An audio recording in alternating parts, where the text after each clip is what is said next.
Orang yang istiqamah kepada Allah itu orang yang takwanya kepada Allah kada berubah dimanapun dia berada, kapanpun dan keadaan apapun tetap takwa kepada Allah. Nah, ini ngarannya istiqamah. Orang-orang yang istiqamah seperti itu, tatanazzalu alaihimul malaikah, waktu dia hendak mati turun atasnya malaikat. Malaikat itu berkata,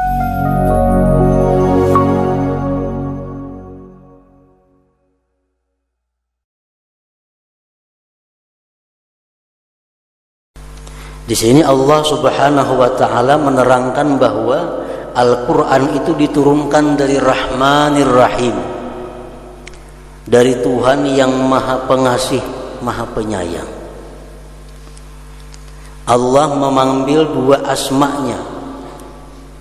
Di antara sekian banyak asma Allah, yang diambil oleh Allah di sini adalah Al-Qur'an itu diturunkan daripada Ar-Rahman Ar-Rahim. Padahal ada nama Allah Al-Jabbar, ada nama Allah Al-Qahar, ada nama Allah Al-Muntaqim yang Maha Menyiksa. Tapi Allah menurunkan di sini dengan kalimat tanzilum minar rahmanir rahim. Al-Qur'an itu diturunkan daripada Tuhan yang pengasih lagi Maha Penyayang. Oleh ulama tafsir dijelaskan bahwa yang demikian itu satu isyarat bahwa Al-Qur'an itu adalah rahmah. Al-Qur'an itu merupakan rahmat bagi seluruh alam, karena diturunkan daripada Tuhan yang Maha Pengasih lagi Maha Penyayang. Jadi Al-Qur'an dari awal sampai akhir itu semuanya berisi rahmat kepada kita semua. Seluruh aturan-aturan, hukum-hukum, undang-undang yang ada dalam Al-Qur'an itu semuanya rahmat bagi kita. Tidak ada hukum dalam Al-Qur'an yang keras, yang tidak beri kemanusiaan, tidak ada. Semua hukum dalam Al-Qur'an mengandung rahmat kasih sayang kepada manusia khususnya dan alam semesta umum. Para muhibbin rahimakumullah, beberapa contoh tentang rahmatnya Al-Qur'an. Di antaranya firman Allah dalam Al-Qur'an, wa in kuntum mardha aw ala safarin aw jaa ahadun minkum minal ghaid aw lamastumun nisa falam tajidu ma'an fatayammamu sa'idan thayyiban. Ujar Tuhan, andai kata kamu sakit atau kamu dalam perjalanan dan kamu berhadas, tidak dapat air, maka bertayamumlah kamu. Nah, ini satu rahmat Al-Qur'an. Kalau kita sakit, kada kau menggunakan banyu, cukup debu. Dalam perjalanan, kata taulihi banyu, cukup debu untuk menunaikan salat. Kada memaksakan Allah Subhanahu wa taala untuk mencari air. Lam tajidu ma'an fatayammamu sa'idan thayyiban. Contoh yang kedua, puasa. Faman kana minkum maridan aw ala safarin fa iddatun min ayyamin ukhar. Barang siapa sakit, barang siapa musafir, boleh kada puasa, kayaknya di hari lain mengqadanya. Nah, ini hukum Al-Qur'an mengandung rahmah kasih sayang kepada manusia. Contoh yang ketiga, qisas. Sebagian dari qisas adalah orang yang membunuh dibunuh. Nah, ini bukan Al-Qur'an itu tidak beri kemanusiaan, tapi justru hukum bunuh itu adalah merupakan rahmat bagi orang yang membunuh itu sendiri. Al-Qur'an menjelaskan bahwa siapa yang membunuh, hukumannya dibunuh.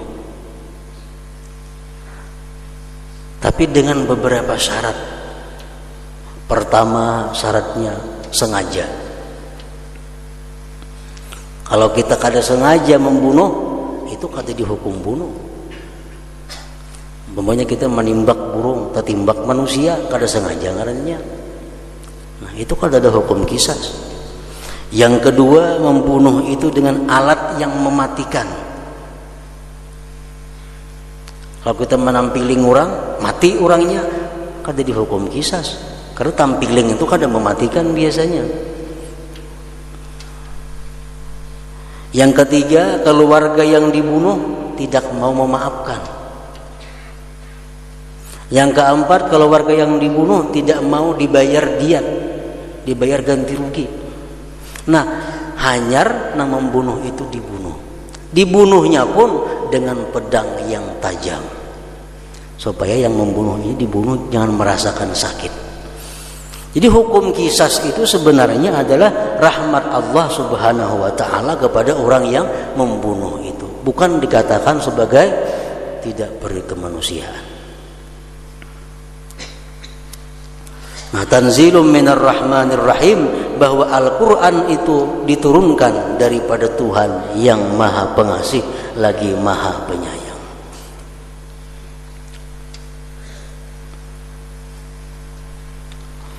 Ayat yang ketiga, kitabun fussilat ayatuhu Qur'anan Arabiyyan liqaumi ya'lamun.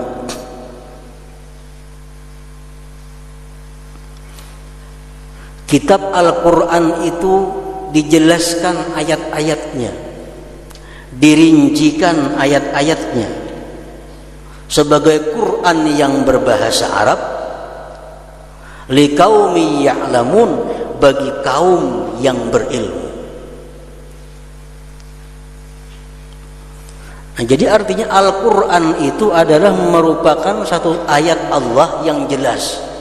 Al-Quran ayat Allah yang terperinci, tapi itu untuk orang-orang yang berilmu, liqaumi ya'lamun.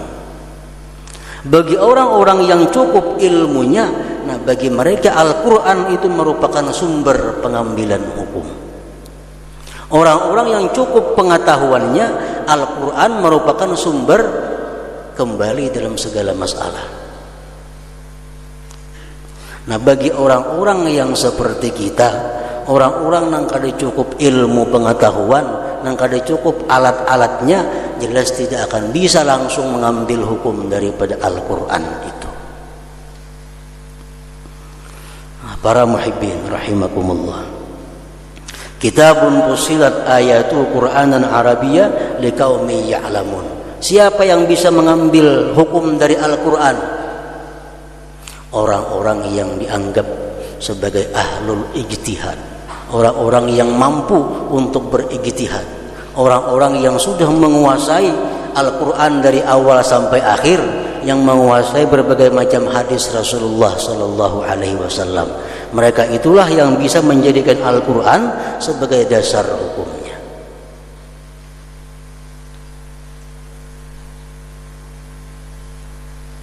Ada perkataan ulama yang mengatakan afhamun nas bi kalamillah al-anbiya. Afhamun nas bi kalamillah al-anbiya. Orang yang paling mengerti dengan kalam Allah adalah para nabi, karena mereka menerima wahyu dari Allah. Yang paling paham Al-Quran itu adalah para nabi, khususnya Al-Quran Nabi kita Nabi Muhammad sallallahu alaihi wasallam. Yang paling mengerti isi Al-Quran, maknanya Al-Quran, tujuannya Al-Quran adalah Nabi kita. Wa afhamuhum bikalamil anbiya al-ulama. Orang yang paling mengerti dengan perkataan para anbiya itu adalah para ulama. Orang yang paling mengerti dengan perkataan Nabi kita adalah para sahabat. Karena sahabatlah yang hidupnya bergaul bersama-sama dengan Rasulullah sallallahu alaihi wasallam. Namun kita banyak kada mengerti perkataan Rasulullah. Orang yang paling mengerti dengan perkataan Rasulullah adalah para sahabat.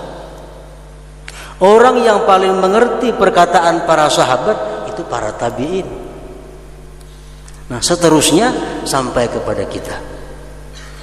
Nah jadi kita kadang akan langsung bisa memaham hadis-hadis Rasulullah, apalagi memaham Al-Quran, karena sangat jauh masa kita dengan masanya Rasulullah Sallallahu Alaihi Wasallam. Yang kita dengar sekarang ini hanya merupakan perkataan ulama. Orang yang berpedoman bahwa dia kada memakai perkataan ulama, berarti dia kada beragama. Perkataan ulama kada pakai, nang pakai hanya hadis Quran. Ini orang kada beragama. Nang madahkan itu hadis siapa? Tentu ulama. Kalau orang kada memakai perkataan ulama, jelas dia keluar daripada agamanya. Innamal a'mal binniyat, itu hadis. Jadi siapa hadis? Jadi Imam Bukhari. Bukhari ulama. Kalau kita kada memakai perkataan ulama, kada beragama.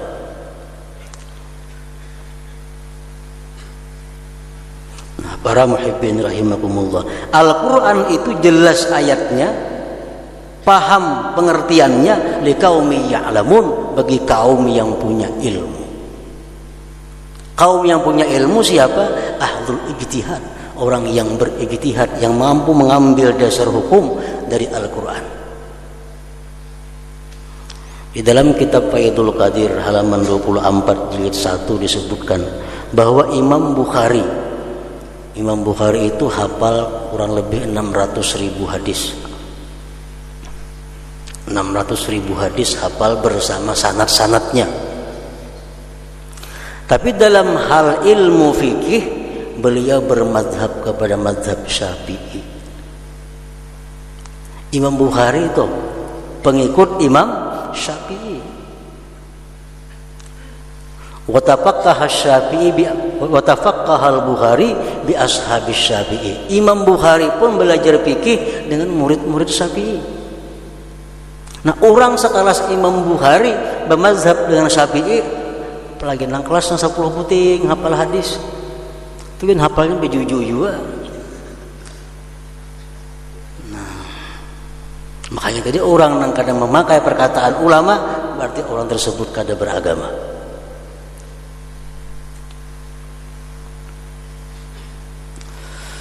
Nah, para muhibbin rahimakumullah, kitabun fusilat ayatuhu Qur'anan Arabiyya liqaumi ya'lamun.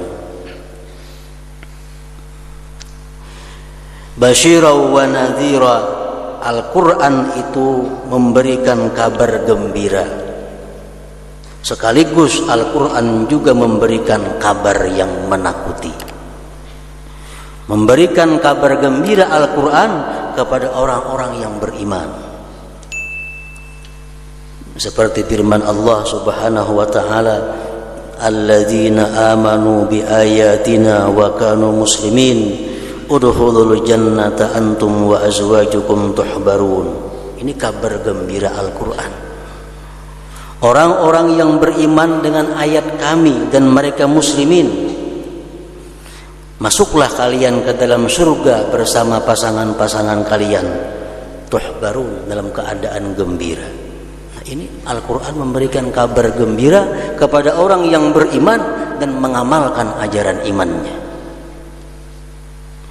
Sekaligus Al-Quran nadhira, memberikan kabar takut, seperti firman Allah, wa qila lizzalimin dzuqu ma kuntum taksibun, surat Az-Zumar.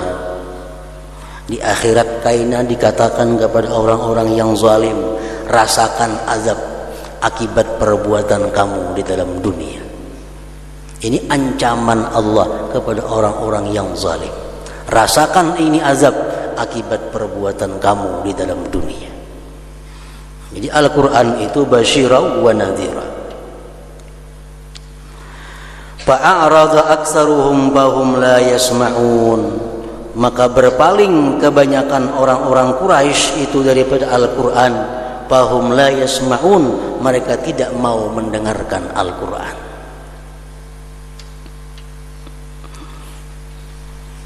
Ayat ini dibacakan oleh Rasulullah sallallahu alaihi wasallam di hadapan pemuka Quraisy yang bernama Utbah bin Adi, Utbah bin Rabi'ah.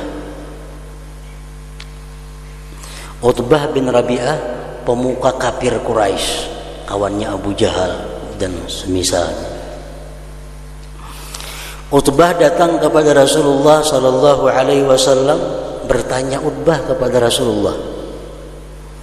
Ujar Utbah, wahai Muhammad, mana baiknya engkau dibanding dengan Hashim? Mana baiknya engkau dibanding dengan Abdul Muttalib? Mana baiknya engkau dibanding dengan bapak engkau Abdullah?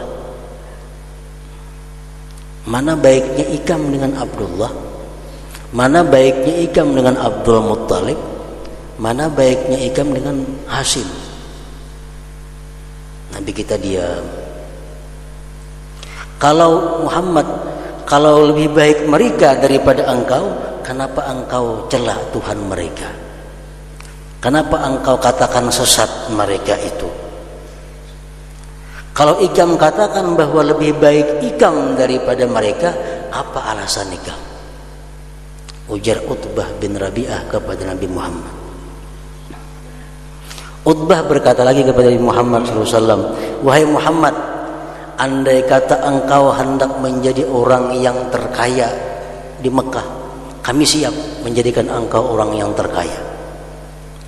Kalau engkau hendak jadi pemimpin, kami angkat engkau kepala suku kami.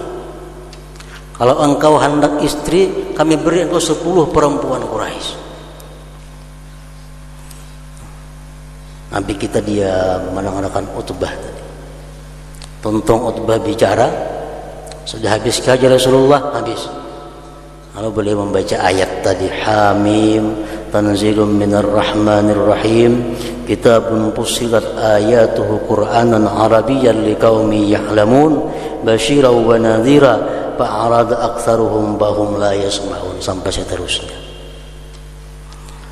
Ayat ini dibacakan Rasulullah kepada orang Quraisy, mereka lari, tidak mau mendengarkan ayat Allah Subhanahu wa taala. Bahum la yasma'un, mereka tidak mau mendengarinya. Para muhibbin rahimakumullah, surat Fussilat ini sebagaimana surat yang lainnya dalam Al-Quran banyak menceritakan berbagai macam tentang keadaan-keadaan dunia dan akhirat, juga petunjuk kepada kita.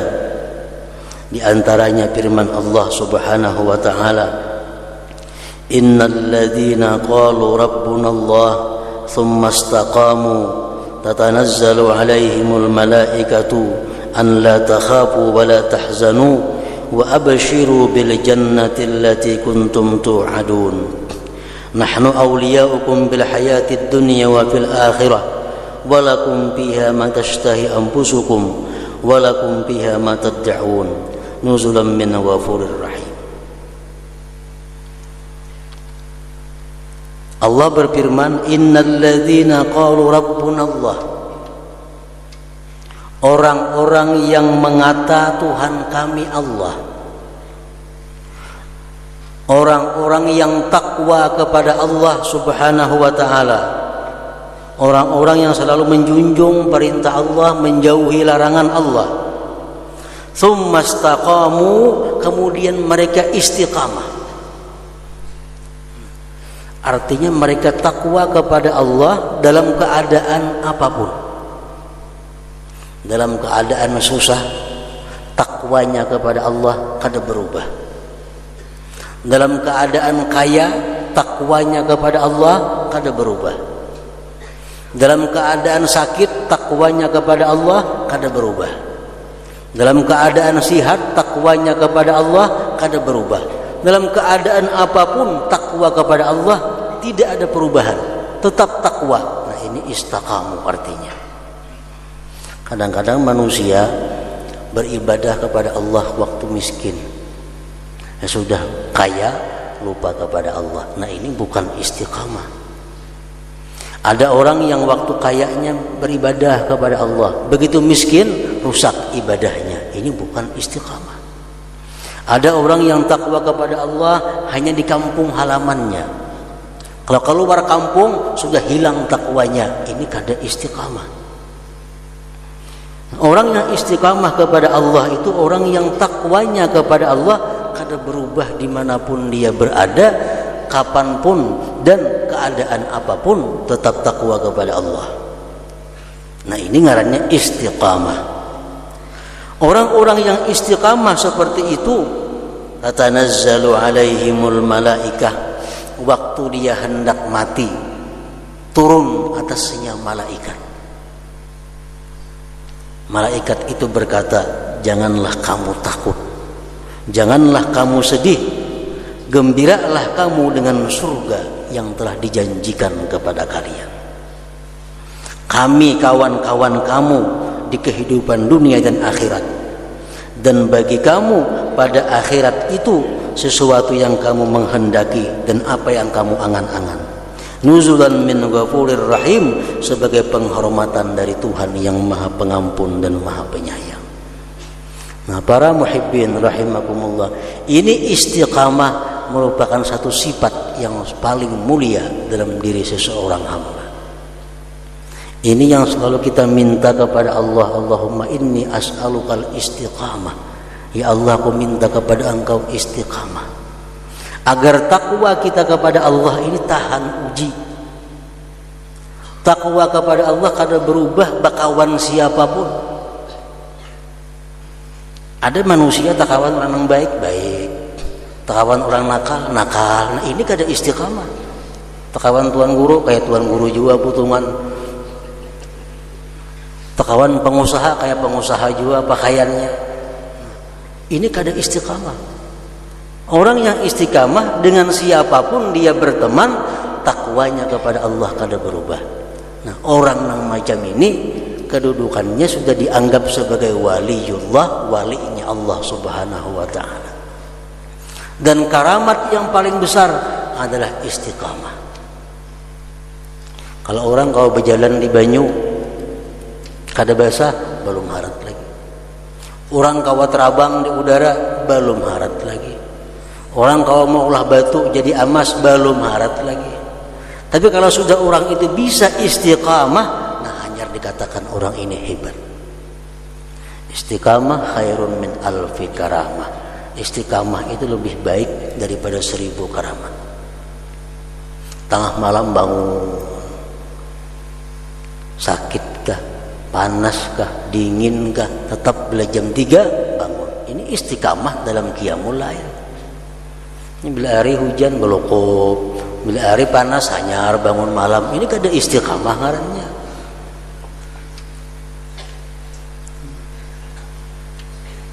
Yang paling penting diminta kepada Allah Subhanahu wa taala adalah istiqamah ini.